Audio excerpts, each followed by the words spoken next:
D'abord, on a Congolais surtout donc partout d'abord pour na fête monene tozala kanango pour na fête indépendance le 4 juin. Na souhaité ba Congolais surtout ba bonne fête na bino. Surtout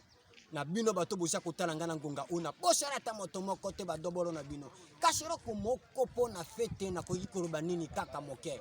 Ndenge bosa komona ngaboy na uti komila bimira mira. Demi kaza tabaki likolo na fête vertige ndenge nazali boye nazako koka kotala te nazako koka pe komona te kasi bino bato bozali kotala na souhaiter bino kaka ba bonne guérison na bino na ba bonne fête na bino eloko moko na kobakisa lisusu ya suka ya moke kaka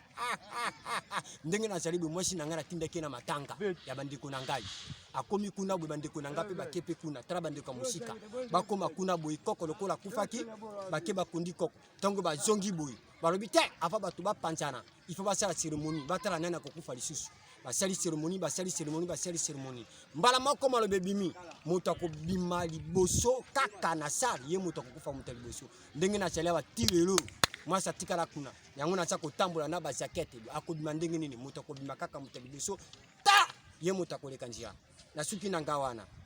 dabola